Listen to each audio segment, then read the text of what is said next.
Welcome to MotoMouths, the podcast for MotoGP, motorsports, and more. I'm your host, Zoe, and I got the New York Times crossword in 6 minutes and 4 seconds today. Wow. I'm your other host, also named Zoe, and I made myself breakfast and lunch today, and that's my win. Yeah. Do you do crosswords at all? Oh, I love the New York Times Mini. My record on that is 23 seconds. Nice. I'm pretty proud. I won't tell you my record. I bet it beat mine. It's fine. I think it's like 17 seconds. That's really good. My thumbs are too fat to go any faster. There are people that get it in like 8 seconds. Yeah. Like the funniest thing about crosswords is that as soon as you do like 20 of them, especially the minis, you're like, oh, by and large, you guys use the same clues because there's only so many ways words fit in a little tiny square. Anyways. So I don't know how we're going to top last week's episode, but I guess we have to trudge forward. I mean, we could talk about the biggest news ever. Our favorite little guy, Christian Daniels Jr., who is a Black American young motorsport rider, is making the jump to Moto3. Yay! I'm so excited. We're so excited. We're so excited. We have to have him on the pod. I love him. I'm scared. I don't want to meet my heroes. No, truly. That's so exciting. And no, it's big news. And it's like happy news, I think. Yes, it's so like the other big news, like coming out of motorsport is like not as fun. So this is really, really excited. Like it's just fun, you know? Yeah. And I'm really excited for him. I'm really excited for him too. What team is he going to be on? Do you remember? That's a great question. I was just about to look at that. AGR. Wait, this is so fun. Owen van Trijk. A Dutch guy. A Dutch guy. He's moving up to Moto2 and Christian Daniels will take his place next season. This is going to be so fun. I'm so happy for him. Look at him. Look at how cute he is. I know. I'm looking at the same photo. He's so cute. I think he also has a shark on his. He does. I think that's the team logo because the other guy has one too. Yeah, it's so cute. It's a smiling shark with a helmet. It looks like a baseball helmet, frankly. It really does look like a baseball helmet. So happy for him. This is so fun. God, life is good sometimes. Isn't that crazy? Wow. Yeah. In other news, life is bad sometimes. And I mean that specifically in the sense that we probably aren't going to watch Marc Marquez race in 2025 again. No. So it's a real rough. It's a tough pill to swallow. I can't lie. But also, at least he's not coming back too soon and doing irreparable damage to his body. Right. And like, I can comfort myself with the idea that he did secure the title. So I will take it. A win is a win.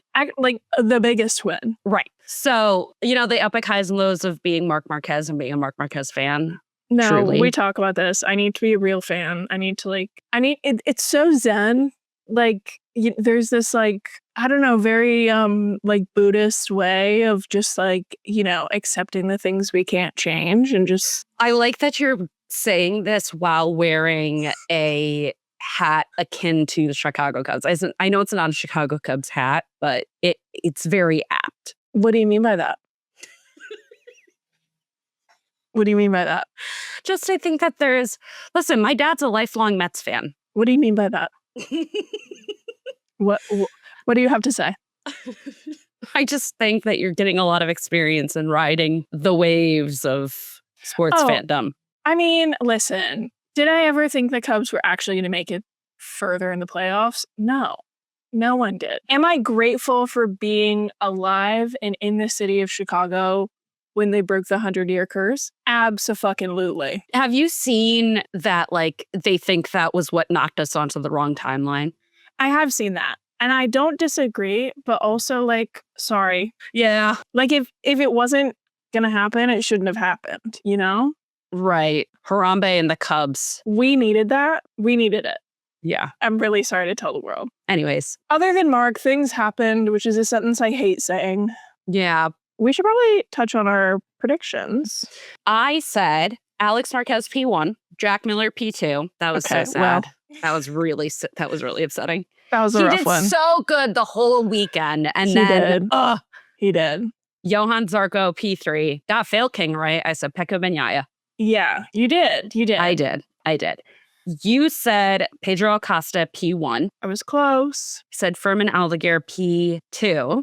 Yeah, that didn't happen. And you said a Marco Bezzecchi P3. And that did happen. And that did happen. And then for Fail King, you said Jan Mir. I mean, like, sure. Why not? Like, yeah, he did crash out on Sunday, so. Yeah, Jack Miller had a crash out of epic proportions. Also, when did he shave his head? Oh, he'll do that just occasionally. It doesn't look good. Honestly, I think he keeps it mostly shaved. And he's just like helmet, hat, ready to go. I don't mind him with his head shaved. I just don't think he's one of those people who needs to have long hair. He looks like Pedro Pascal. Yeah, but his hair doesn't. No, but like I noticed it because there was no hair. That I was like, his face is very... His nose does a lot of work. It's a good nose. Yeah. It is just like sad, speaking of Jack, because I think Australia had a great weekend. The country of Australia and its residents and motorsport people. Other than Jack Miller. So in Moto 3, Senna Aegis won. Senna's Australian. And then in Moto 2, Joel Kelso was in P2. Another Aussie, yeah. Anyways, Joel Kelso, really cute. He and Senna were both so freaking excited. It was awesome. They were really cute. It was really sweet. And it was fun because when Renita was on the podcast last week, she knows them. Yeah, and she was like, Senna is doing like a fun helmet. Yeah. And I think she's like friends with Joel's mom. Well, she was saying that Joel's grandma was his yeah, Umbrelina. Joel's mom was like texting her. And I was like, oh, so cute. Also, so cute. Did you notice who was there all weekend? Who? Chris Hemsworth. What? He was there. I couldn't see that. It worked. He was... Renita, it worked. He was there all weekend. Oh my God.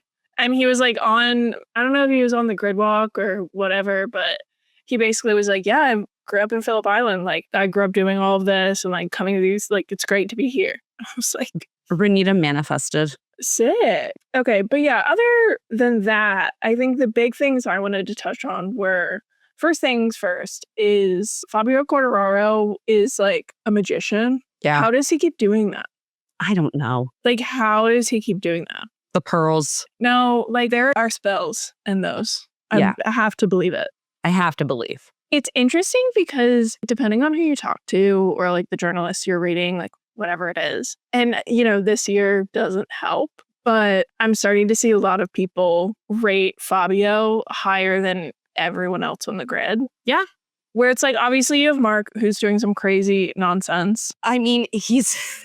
the only other world champion who's actually doing anything. And so there's like definitely the conversation of bias because Jorge Martin hasn't been on track in months. Won't be. Marc Marquez won't be on track for a while. Is that a conversation of bias or is that a conversation of realistic proportions? I mean, I think it's both. Like, that's the thing where it's like, with at least I think Mark and Jorge, it's like, yeah, we just can't. We haven't seen them. They're so like not here. So it's like not even part of the conversation. That can be said for Pecco as well, I think. But that's where I think it's less about like, oh, you're just not here. And it's like, you're performing so badly. That it's like, you're just not here. You're just not here. Yeah. Because 2 years ago, it was like Pecco and Jorge Martin are like the aliens of this age. And it's like, well, that's a whole other conversation. But like, they're not even in the conversation anymore now. Right. Which is just interesting. And I feel like I'm bringing it up as less of like true categorization. If nothing else, Fabio's doing some crazy, crazy shit on that Yamaha that it should be nowhere. And Pecco is posting hostage notes. I mean, when isn't he in 2025? I need to believe that we learn from difficult times. I need to believe that this is the way back to where we left off. No, he literally sounds like he's coming home from the Western Front and he got lost. He's in the Donner Party. I'm like, what am I supposed to say? With commitment, hard work, and my people by my side, we will get through this and it will be even better. #GoFree. He sounds like a Green Party candidate. Al Gore, is that you? Al Gore reborn. Go free. #GoFree. #GoFree. And it's a picture of him crouching, looking forlorn. Defeated. Yeah. An inch away from falling to his knees and laying prostrate. Like, Valentino Rossi always talked about how he's like, oh, I bring the show. And I think every successful athlete, like in an era of a sport, does that. Yeah. And Pecco's show is Les Mis. but they're all performing all the time. People have been talking more online about how when someone is posting a video and you're having an emotional response to it, take a second and think about being in that situation and watching someone set up a camera to film and then do the thing. And it's coming up a lot with like parents and their kids. And I'm always like, Pecco, I want to know what was going through your head when you sat down and wrote this. I want to know what your cool wife thought of it. Did she read it? Did she co-sign it? Did you put it through Grammarly? Did your sister Corolla have something to say? Like, I want to know so bad. Like, what is he? Is he just raw dogging it into the Instagram caption box? I don't know. Like, what is he trying to tell us by like serving up his like trauma and disappointment on a plate? This is Britney Spears leaving a rose emoji in her Instagram post to signal that she is not okay. I mean, I don't think you're wrong. I don't think I'm wrong. I'm seeing... It's just kind of annoying at a certain point. Not the Britney Spears part. No. She can do no wrong and I want her to be happy and amazing forever. That was a true go free situation. We freed Britney. No, we did. I just am like, okay, so I think the situation of this weekend is so interesting because Fabio Di Giannantonio did well on Sunday. He was P2 in the race on Sunday. And he was talking because Ducati had like a really bad weekend, just like in general. He had a really bad weekend. Saturday, Pecco and Mark's replacement, Michele, who Michele's a test rider. Like he doesn't need to be competitive. That's not his job. They were both second to last and last on Saturday, which was bad. Yeah. Pecco was second to last. Well, thank God for that.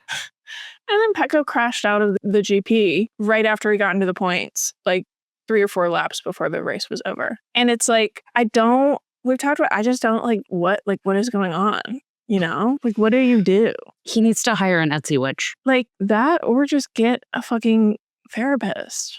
Go on Lexapro, my guy. Straight up. And it's so interesting because Joe was talking about this where he was like, yeah, Phillip Island's like wacky because with the wind and the way the track is and the high speeds, you're going to feel like the bike is bouncing and you're going to feel like the bike is moving in a way that it shouldn't be. He was like, and I was talking to my rider coach like after the first few sessions and he was like, at Phillip Island, when you're bouncing, when the bike's moving weird, that's when you're on the limit and that's when you're fast. You just need to accept that. And Digi was like, we made a couple of changes over the course of the weekend and that was great. But I just had to kind of like accept that's what it felt like to be fast. And that's the thing that Pecco is complaining about. I don't deny that there's something about him and this bike that don't click, but it's just getting weird. Yeah. Like it's been weird. We know that. I'm seeing a lot of similarities to another flop this weekend, which we will discuss. Just a little tease for later in the episode. Okay, so speaking of predictions, I do think it's really funny. The basis of my prediction is that Pedro Acosta would win based on like his anger towards Furman Aldeguer. Right, the frustration he would feel about Furman getting his first GP win before Pedro did. So guess what? Raul Fernandez got his first win before Pedro did? Yeah, karmically. I don't know, like it was so funny to me. Yeah, it's just like a back-to-back, it's a 1-2 punch. Right. And he loves Australia. Oh, no. So it was like, oh, man. It is very goofy to me that, I don't know, that Trackhouse has a win in MotoGP now. I was like, wow, didn't know this is how I was ever going to see, like, Americans being successful in MotoGP. I thought it was going to be Christian Daniels Jr. I thought we were going to have to wait for a long time. I thought it was going to be a long wait. And it wasn't. It was some dude from North Carolina. Justin from Trackhouse. And that's the power of Mr. Worldwide. Right. Even though Pitbull did ditch them. The halo effect of Mr. Worldwide. Yeah. I want to talk about Marco really quick. That is my main man. Very much not your main man, but okay. I mean, this weekend he was.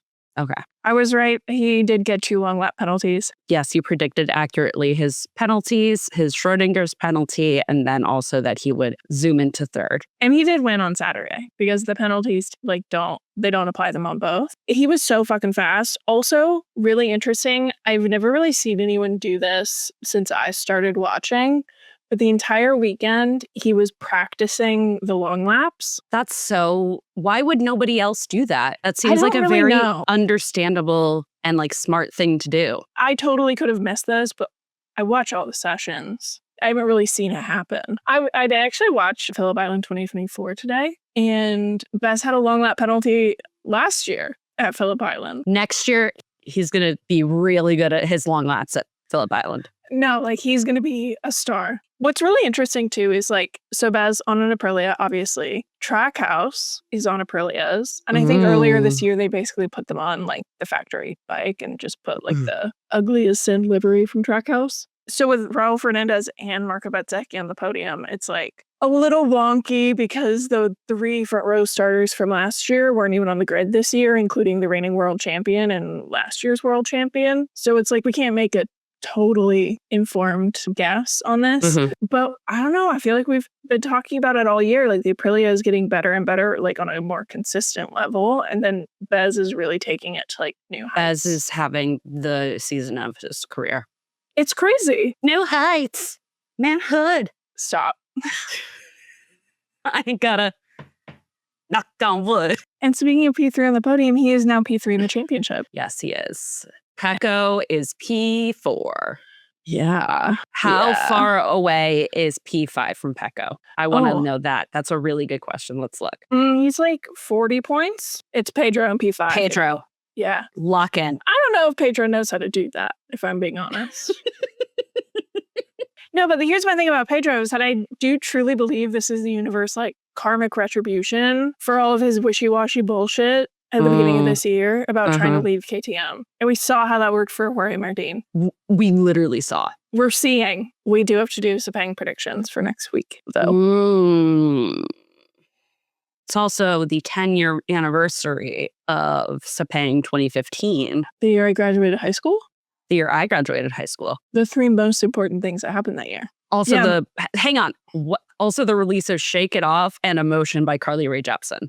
No, Emotion is, I think, number 1 on that list. Sepang 2015, close second.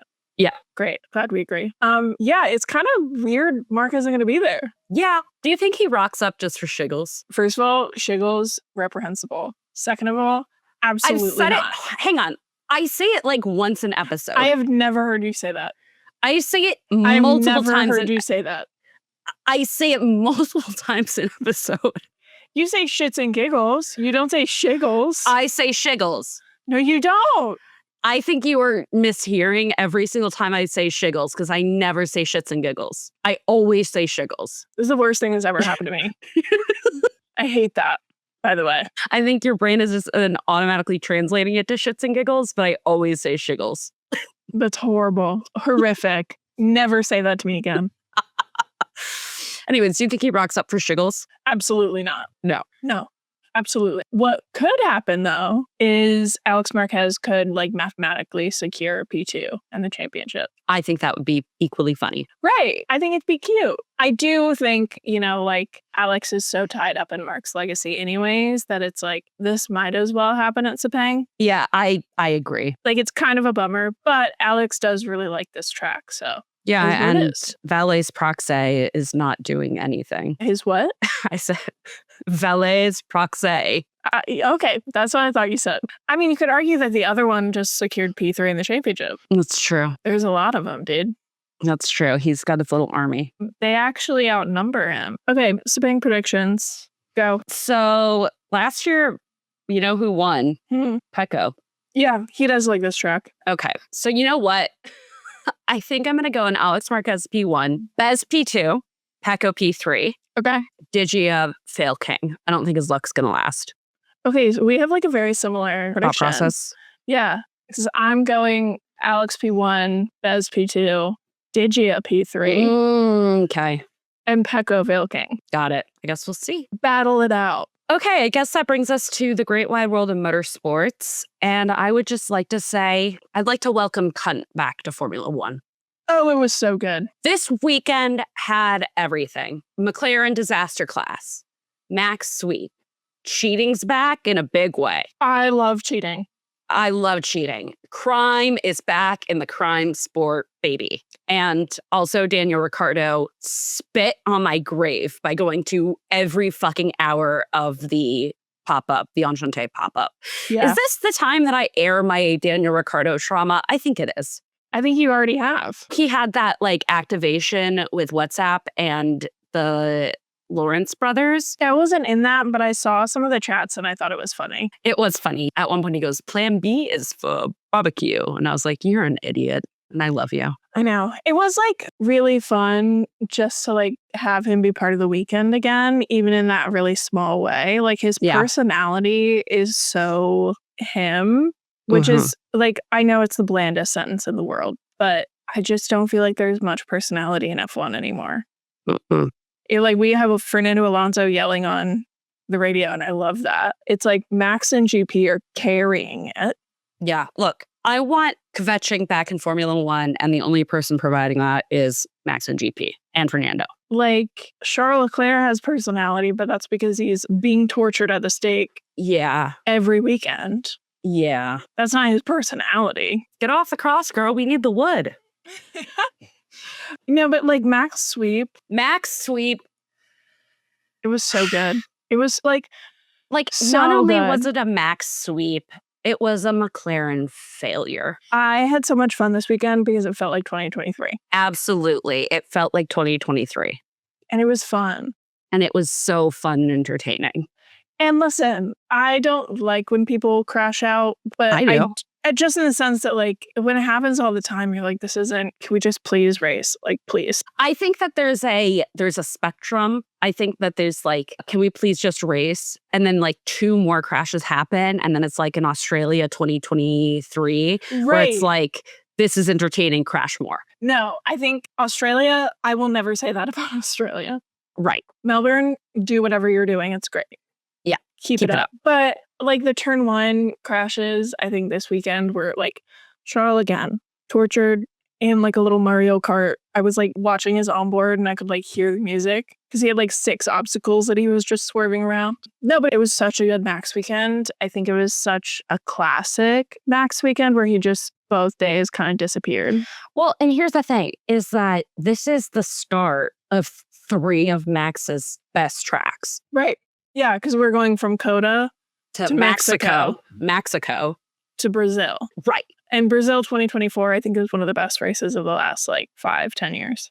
Yeah, 100%. Crazy, crazy race. So anyways, the sprint was the sprint. Well, the biggest thing about the sprint is that the McLarens both DNF'd. They tried to blame this on Oscar. And the papaya rules, I don't want to get into it again because it is so fucking stupid. But they came into the weekend with like, Lando is facing repercussions. And I'm like, I don't think we all know what the word repercussions means. Well, and they were kept talking about it. And it's like, I'm facing internal repercussions. And Lando looked like he wanted to kill someone. And then people were like, hey, reasonable question. What are the internal repercussions? And he goes, yeah, I just am not talking about it. And everyone was like, okay, so like you realize how that's actually concerning. Did he get spanked? They would never do that to him. No. They took away his iPad baby. Yeah, they were like, sorry, you can't get in the sim for the next week. 1 less hour of Bluey. Ridiculous. He could not watch K-pop Demon Hunters. You think he would? No. He has no taste. Yeah, it was just like really bizarre. Right. Aside from all of the other like weird shit McLaren's been up to, like that's really bizarre. It was just like such a weird way. Like COTA is usually a weekend of such whimsy and joy. And they just came in as per usual, wet blankets on everything. Like I genuinely, I know you just brought it up, but like, you know, when you meet parents who are like, yeah, we spank our kids and you're just kind of like, what? Like we're in a bar right now. It's like, the year of our Lord 2025. It's just so weird. And like, that is genuinely how I felt like watching all the comments out of McLaren this weekend about it. Because it's like, those are adults. It honestly really unsettled me because like on some level you have very real concerns about McLaren fixing this season. And that's kind of how it felt to me. Like, what is going on? What are the repercussions? And like also, if you're going to fix the season, just do it with a little more pizzazz. No, literally. Exactly. It's very weird because I feel like culturally, and we've talked about this, like Lando has a weird habit of like using the press as a way to kind of like unburden himself emotionally. As a way of like trauma bombing. Right. Which is like a very Gen Z thing I see like in my day-to-day life, which is like... it's so Gen Z. which is like, I should be myself like fully. And my job is to like be myself fully to my coworkers, my peers, because only by being myself fully, Authentically yourself. authentically, can I like really do my best. And it's like, no, it's a whole other thing. But what's so crazy to me is that like I'm having this chicken or the egg situation of like where that comes from, because that's how McLaren is operating, like as a team. Because like they did not have to do this whole repercussions bullshit. It's like a fucking pony show. All you have to do is say, we had conversations about it with the team. It's handled internally. I'm taking the word repercussions away. It just is very weird to me where it's like, why are you doing this? Because by doing it this way, this is now the story. Right. And then they just layer on top of each other, and that becomes the story of the season. It's just, it's really bizarre. It becomes this like choking wet blanket. It's so annoying. It's really bizarre. I don't really get it. And then the sprint turn one thing was also really interesting because they like everyone and their mother was like looking for it to be someone's fault. And they were kind of hell-bent on making it Oscar's fault. And, you know, at least commentary was like, oh, like Oscar, like what happened there? And then the second they start watching replay, everyone walks it back. Right. It was a racing incident. Oscar was trying to come up the outside of the hairpin as they're turning left. And then was like, no, I want to come up the inside. Cuts left. Can't see Hulkenberg trying to do the same thing. And then he just spins it. It is what it is. Like it happens all the time. I don't know. It was weird. Yeah. They're always weird. Like what else are we supposed to say about it? Yeah. I'm going to get into the race. First of all, genuinely one of Max's best starts of the season. Really good. At COTA, it's hard. You do not want to be in P1. It's really hard to start because P2 actually has the advantage of being on the outside line going into the hill in turn one. But what I kind of really liked about this weekend is that it seems like, at least in F1 commentary, they're all kind of maybe waking up to the fact that Lando Norris can't drive. No, it's we were texting about this during the race. It is so unbelievably funny to me. And I get it. Like Will Buxton has actually talked about this, where he came out and admitted that last year, he at no point believed that Lando Norris could make up the gap to Max for the WDC. Fully did not believe it. And he was like, but my job was on behalf of like F1 was to create excitement and kind of like drum up interest. And the way you do that is by like talking about this gap and like talking about like Lando closing it as if it's going to happen. And it's just interesting because like I don't really like Will Buxton, but I did appreciate his perspective on that because that's totally what's happening right now. Talk about it where they go, oh, you know, like this is a huge lap for him. Like this is the lap and like he's going to do it. And then they do that for 6 laps. And then they're like, do we have something else to talk about? Like, please, someone give us something else to talk about. They're kind of like, oh, he's kind of waiting for an easy opportunity. He's not really attacking in any way, shape, or form. And he's really obviously telegraphing his strategy to Charles. Like Charles easy, like meeting him hit for hit. He's like watching in the rearview mirrors. And also he keeps getting black and white flags. He keeps getting track limit violations. Like, oh, this is going to be the lap. Okay, it wasn't. I'm like kind of seeing the wheels turn in Alex Jakes and David Coulthard's and Julian Palmer's minds that this guy can't drive for shit. And I think because he's been in such a fast car for so long that it's like, again, recency bias, where it's like, yeah, when he's in an absolute rocket ship that I guess also he feels comfortable in, yeah, he can overtake. It's fine. But then you get people like, I think Carlos Sainz is a good example. We've talked about Charles Leclerc, Lewis Hamilton. These are not people who are just going to let you pass if they feel like they have a car that can at least get 3 sizes bigger, if not be faster. Right. I don't think he's ever like learned how to do it. I don't think he's ever made a tit for tat equal machinery pass. No, it's really weird. And you watch it and you're just kind of like... And it's evident is the thing. It's evident. It was really, really blatant this weekend. Like, Charles was nowhere near faster than him. No, and he was on softs. The other crazy thing is that at the end of the weekend, Lando was telling the press, like, well, yeah, obviously the Ferraris are faster than us in race pace. Is he high? Did he also not see the 3-second gap he opened between himself and Charles the second he got past him? Is he smoking crack? Crack cocaine. Like, That's my It question. was such an insane.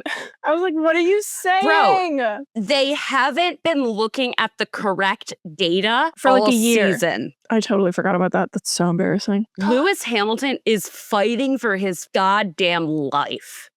And you think they're faster than you in race pace. Well, and the funniest thing too is like Lando Norris fans are like, well, like he did overtake him twice. Okay, well, I actually don't think that's the argument we're making here. No, he only overtook him literally at the 2 times that Charles' tires were falling off. Right. I would see that argument if he had passed him in any earlier point of the race, directly after the pit stops, anything. And, you know, that's on Charles, that's on tire management, that's on strategy, fine, whatever. But like the fact that you can only pass when someone's tires have fallen off does not speak highly of your skill set. Well, and then the other thing is you got Piastri, who's just been like hanging out P5, P6 the whole time. Well, I forgot this. He is ass at this track. No, he's really bad. And so he's like not good at this track. What's really funny is like you have Lando Norris fans who are like, well, he actually did pass Charles twice. And like, what was Oscar even doing? Just doing nothing all race. And it's like, well, he hates it here, actually. That's what that is. Him being as high as he was at the end of the day on Sunday. Miracle. That's a win. He's good at so many things. Texas, not one of them. Listen, you don't need to be good at Texas. No. And the thing is, too, is that Lando did his typical whiny bullshit that things aren't going his way to get on the radio and say, I'm just slow. Like, yeah, buddy. I agree. He was such a cunt over the radio the whole weekend.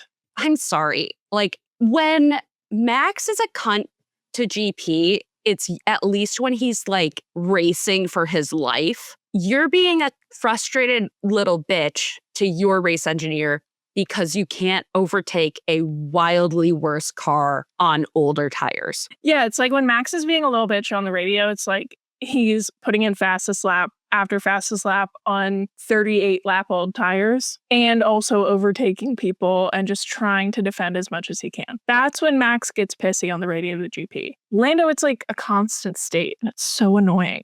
It's so annoying. So anyways, the best part of the weekend, Max wins. It was lovely. Lovely. Simply fucking lovely. Mm-hmm. I'm not jinxing anything, but I'll see you in Mexico. Let's talk about the cool down room. It was really bad. Lando says, I wish it were easier to race here. And the face, the look. I've never seen the term bombastic side eye more clearly demonstrated. No, but Max literally looked at him like, bro, you can't say that. You can't say that, white baby. White baby, you can't say that. That was crazy. That's so embarrassing. And Charles was like, there's no fucking way he said that. Like, and then started laughing. Yes. Like, is he doing a bit? You like, hope so. He's not, but God, I hope so. No, and then he said it again. He doubled down like immediately because they both looked at him and he went, yeah, I just wish it was easier. This is Formula One. Like, what? Listen, I love having a simple job. You can go and have a simple job. But if you want to be one of the so-called best 20 drivers in the world, I wish my job were easier. Bro, you're in Formula One. It could be. You could not be in Formula One. We can make that happen. You could be a Twitch streamer full time. If we all work together and work really hard. You donate 5 cents a day with your help. The panel is here to take your call. You know, in like the old commercials where it was like, and Selena Gomez is like at the end of the table, like, hey, it's me. It's Maya Rudolph going, they say Xi Jinping want to flood my basement and rust my Bowflex. And to that I say, show me the receipts. I didn't know she said that. No, it's like a bit. She goes, they say global warming is a hoax perpetrated by the Chinese. And to that I say, why would Xi Jinping want to rust my Bowflex? Flood my basement. To what end? To what end? That's the question I'm asking myself. I'll send you the clip. It's so fucking funny. Can we talk about cheating? I am so happy you brought this up. I Villainy, cheating, cunt. Doing it for the love of the game. Doing it for the love of the game, for the culture, even. We're back. We're so back. And the thing was is that we've been back and we didn't even know. And like, we didn't know, and it feels like a gift to know. It feels like we were given a present. So I've been saying this for a couple of months now. The second that we started seeing Red Bull doing some weird strategy stuff, I was like, oh, we're back. We're so back. We're so back. The second they started doing some weird soft tires and like at the wrong point, we've been back. Because you don't do shit like that. You don't just try when you're in a spiral. I truly believe that when you're in a downward spiral, we see this with Pecca right now, you are not trying things because you need it so bad. Speaking of downward spirals, I think listening to The Downward Spiral by Nine Inch Nails would heal Pecco. Honestly, it probably would. You should send it to him on Instagram. He might I read will. it. So I love that Red Bull's been like trying really interesting strategy. They've been trying listening to Max a lot more instead of the data. And the news broke this weekend We've never been more back. that they are sabotaging McLaren, specifically Lando. That's what makes me so happy, is that it's not that they're sabotaging Oscar Yeah. yet, it's that they're sabotaging Lando. So Red Bull as like an entity was called to the stewards. No, they were called to duty. They felt a calling to sabotage Lando Norris. And I think that's great. I admire that greatly. That's a God I believe in. No, literally. And then the stewards like called the Red Bull entity and were like, come to the steward's office. And everyone was kind of like, what's this about? Because it was identified very quickly. It has nothing to do with driver behavior. Exactly. It wasn't a Max thing. This was not a post-race weight issue inspection thing. And so everyone was like, what the fuck is going on? And little did we know, but for like the past few races, Red Bull engineers, while on the grid for race preparations, have been going up and taking the tape off the wall where Lando is supposed to his grid box, which McLaren is allowed to do this. This is a part of the rules. They can do that, whatever. They can have tape. Any team could do it, is have tape to make it a little bit easier to line up. Well, and remember like 2 or 3 years ago, this I think originated from the fact that like over like the course of 5 race weekends, a ton of people got penalties for putting themselves in the box wrong. Right. So they then started painting those really long, like yellow lines so that drivers could see it like outside of the shape of the front of the car. Well, it's probably because the car got so goddamn big. Well, they're so low and the car is so wide, they can't see where the paint of the actual grid box is. So you have them set up inappropriately all the time and then they all get penalized and it's like it's jacked up. So then they were like, oh, we'll put this like line. But the tape's allowed. It is like more of like a visual point that you can see like up as opposed to like looking at the tarmac. Some drivers don't need that. I mean, yeah, I don't think there's anything wrong with it. No. What I've always loved about Red Bull is that they always have had kind of a disruptor frat bro culture. No, like there's haterism in the bones of that organization. For better or for worse, they are stealing your school's mascot. Yeah. Mm-hmm. And like having the prettiest girls at Katie over for a keg party. Right. No, like they do have an air about them that even as far removed from like Vettel and Weber as they are, it's still, I think, at the bones of the organization. Like DC came in and established. He was doing some really great early work there. Yeah, exactly. So I just have this beautiful picture in my mind of Red Bull mechanics just like looking over their shoulder once, twice, and then just like going. Well, and here's the thing. It's not against the rules. No, nowhere in the rule book does it say you can't remove the tape that somebody puts up on a wall. It is qualified as like unsportsmanlike behavior. And to that I say, now, good. Yeah, like that's fine. I think it's so normal. Like this should be normalized. Like you should be at each other's throats because every point should matter. And that's what's so good about this as a Max fan. Because it's like, I genuinely believe Toto Wolff thinks that he's above it all. Yes. I genuinely believe that. He has said before, like, we will not go scrap in the stewards because we are above it. Which is bullshit. It is bullshit. And I think it's a losing strategy. Agree. Red Bull has never done that. They will always go scrap with the stewards. This is why I like MotoGP, because MotoGP is honest about what it is in a way. Yes. It's like, I think it's from Succession where there's like a line from Logan where he's like, life is a fight in the mud to the death or something like that. And it's like, yeah, obviously sport isn't that, but sport is an expression of that idea because it fucking matters. Every point matters. It matters who wins and it matters who loses. And if you're not working as hard as you fucking can in and outside like the lines of propriety and rule, you don't want it that bad. This is the backbone of Formula One. Yeah, like let's not lie to ourselves. Sanctity has returned. Like this is the sanctity of Formula One. Cheating is the basis of the sport. Yes. And it's like not even cheating in the sense of like, oh, we need to cheat like the entire season long, but like you should be pushing the rule book. You should be finding workarounds. This is why Braun GP is like as famous as it is. Like you should be doing that. It's a loophole sport. It is a workaround sport. It's a listen over the airwaves sport. Like aero and MotoGP did not exist until Gigi Dall'Igna was like, hey, F1 is doing some really cool stuff with that. That would help us probably. He poached someone from Mercedes and brought aero to MotoGP. And there wasn't anything in the rule book that was like, don't do it. Adrian Newey didn't put 2 extra wheels on a car for this not to happen. Like this is a shenanigans sport. It's meant to be a fight all the time. And I think Max gets that. And Red Bull, I think, gets that. It's a part of the culture of Red Bull. So it was a great weekend. I mean, they can't rip tape anymore, I guess. Boo. So we'll find a new thing to do. And I can't wait to learn what that is. In 3 to 6 February. business weeks. We have to make our predictions for Maxico. Oh, wait, we didn't even look at our predictions for COTA. Let's go look at that.